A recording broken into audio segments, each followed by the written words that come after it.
the latest top tips, reviews and advice, please subscribe below. Hello and welcome to At Wars Outdoors with me, Mike. Today I'm giving you guys a bit of a sort of pitching / tutorial video on a Screenhouse Pro 4, but also with the vehicle connector.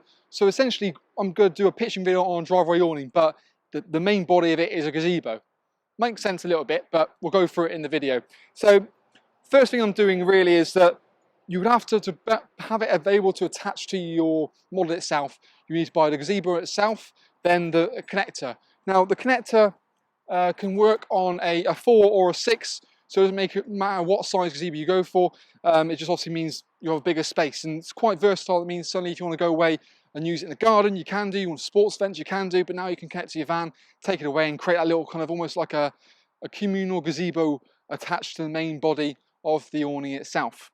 So one thing I'm going to do first, if it's not a windy day like it is today, I can sort of get away by just sort of opening this up a little bit, just kind of almost pre-pitching the easy parts of the actual shelter itself. So we'll take the shelter out of the bag.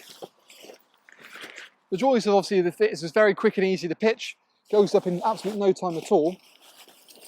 So you can unbuckle that clip, and then it's just a case of it all pops up. So this part here goes up in like less than a minute. So you kind of unravel it. Now you either sort of pop the roof section first, like so you can obviously just get that handle. So you've got the roof part there, and then zip the panels out, sort of pull the panels out on its own. Now it doesn't really make a difference which way you do it.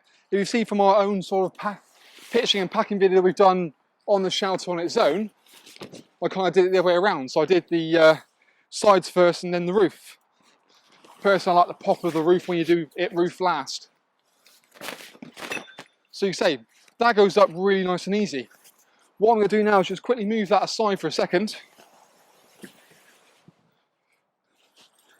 and start worrying about the connector. Actually, before I do that, let's just firm that up by putting the poles up vertically here, just to give essentially where you haven't got that kind of cross point a bit more additional strength. So all it does is just goes into a little sleeve at the top and bottom. I mean, the camera angle is not brilliant for showing you this, but you have to bear with me a little bit.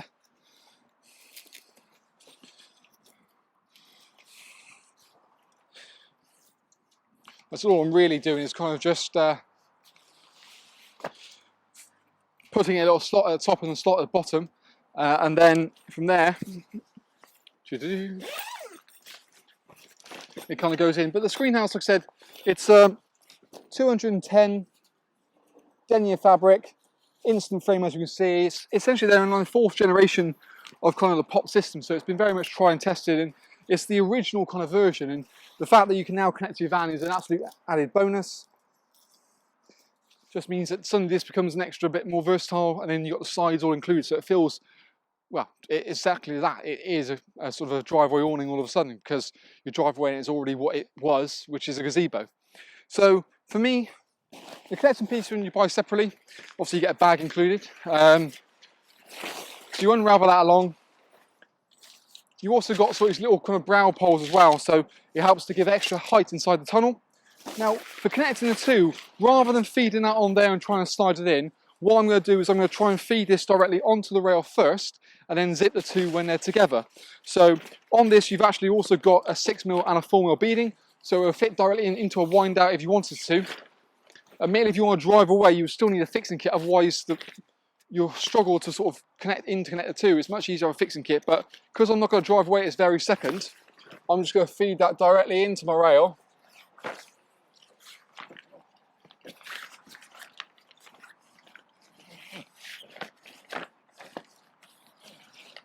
Now, it's got a different, obviously, a limitation on the height adjustment, so you can take it from 180 up to 210. And again, by doing this, you can almost position kind of where you want it to be, and you've got additional adjusting straps here to get that tension point up as it needs to be. Now I'm in a scenario here, the zip is actually physically on the actual shelter. And it should be, yeah, it's there. So what I'm going to probably do is pull this nice and tight and close to this point, attach the two together, once I'm happy with the position of it. That way I can do it a lot easier. So I'm just going to zip that together like you would your sort of jacket. So that then zips on. I'll sort of do it from the inside, just bear with me.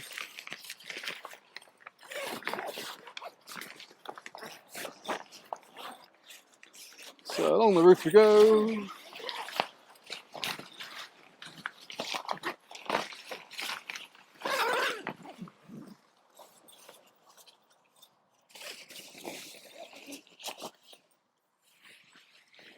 Cool.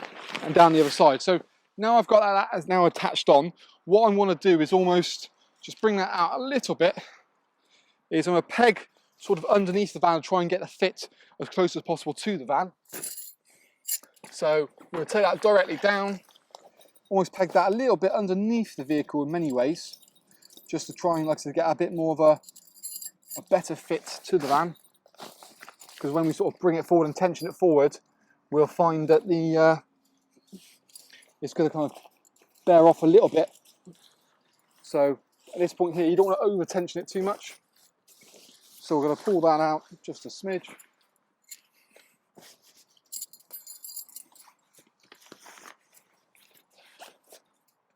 In fact, let's do the other side of that as well, stop that zip running.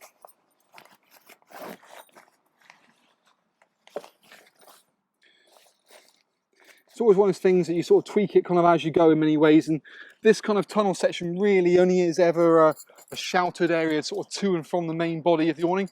So once we've done the one side, we'll do the other.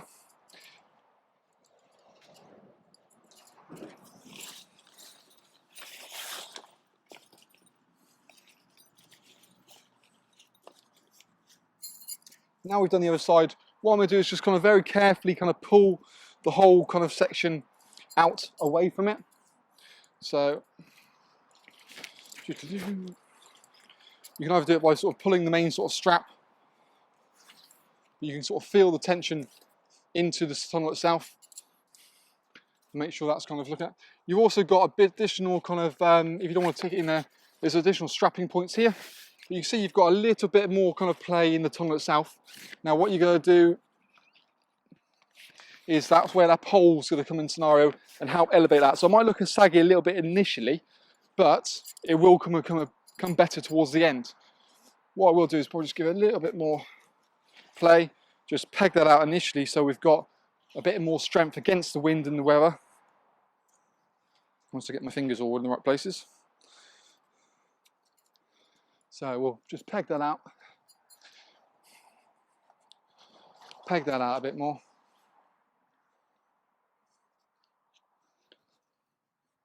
We'll do the other side as well. That way if we've got sort of a gust, we're suddenly covered on that side.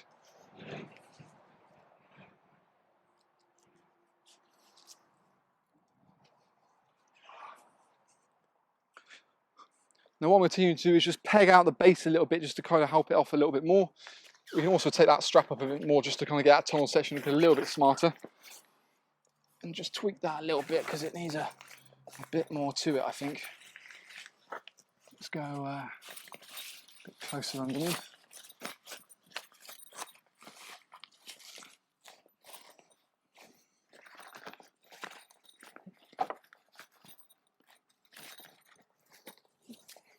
It's looking a little bit smarter. There's a baffle over there. You want to make sure that baffle's completely over top and there's Velcro points on the other side, and that's going to kind of help stop the wind and element getting into it. Now we've got that, we'll just peg out that base a little bit further. So there's little kind of webbing straps on the underside here which will just help you kind of pull it away a bit.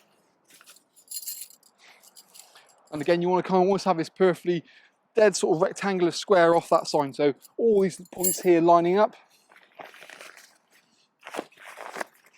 Where's that webbing strap? There's a webbing strap. So we'll sort of peg that out a little bit more.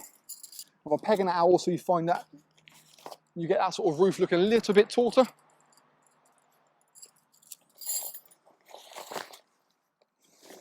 So, it's better.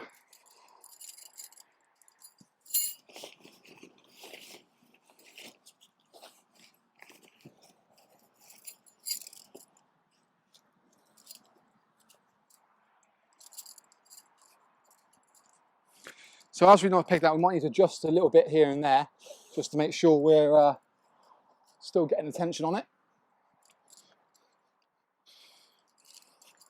So what we'll now do, we'll open up that side door and then get that sort of pole that we talked about earlier in that roof section.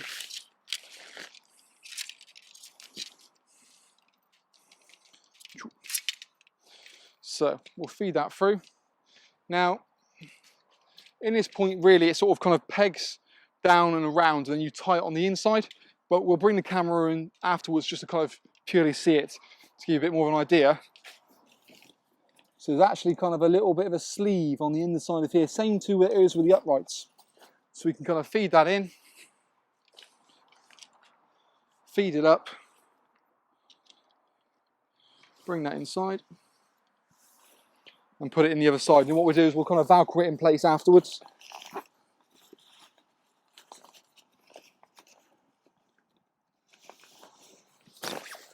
So once it's kind of in place there, we'll just Velcro the centre point first and foremost.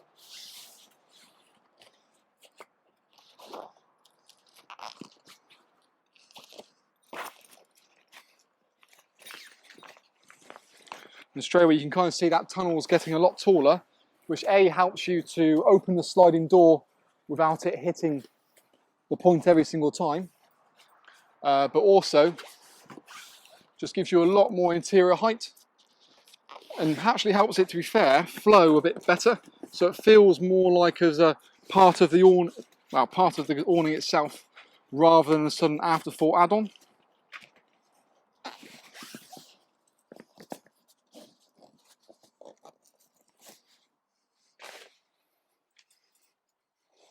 So, you can see you've got a tunnel section, helps raise it, also means you've got a nice drainage point as well, so the water can slide off, drain down properly, and it's not going to sort of pool in the roof of it.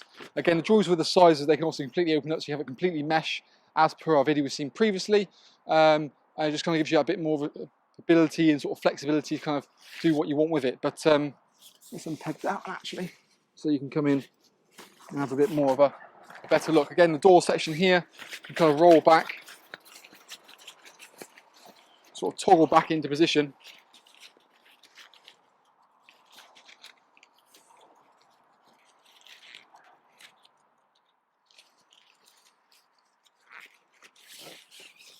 It's the pegging point there, let's just peg that again.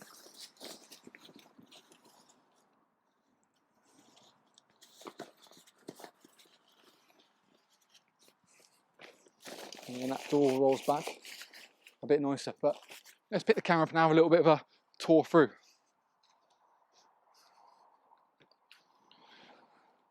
So when we've got the main body, like you see here, you see that tunnel section really helps to make it quite smart. And as you sort of walk in, maybe I've not pegged that properly at the back, to be perfectly honest with you, but suddenly you've got that kind of the mesh point doors into it. You then got also your sealed doors as you want to, and of course they can be opened up fully to create a point. But having that pole located on there just gives you a bit more internal height. So you can see if you're sort of eye level here, we're looking across to that fixation point. And it means that you can kind of open the door quite happily. You've got enough clearance on the top, and that will open back fully. The excess of fabric can be sort of folded like so, just to kind of give that much more smarter appeal. But the roof section, as you can see, is a lot smarter, fits a lot nicer, and again, it just makes it another sort of more versatile point to it in many ways. So yeah, like I said, something a bit different, but a bit more of an idea about that connection tunnel. If you want more information kind of about the tunnel in many ways, there's also other bits and bobs about kind of the spec of the unit, i.e. the Screenhouse 6 or Screenhouse 4 Pro. Check in the link below, take you straight through our website. We've got all the information located there as well. But that's kind of a bit more an idea about how you would connect your, your instant shelter, your Screenhouse, to your van. For more information, like I said, follow the link below to our website. All the information videos are there, pack sizes, prices, and everything you need to know. But thank you again for watching, and we hope to see you again soon.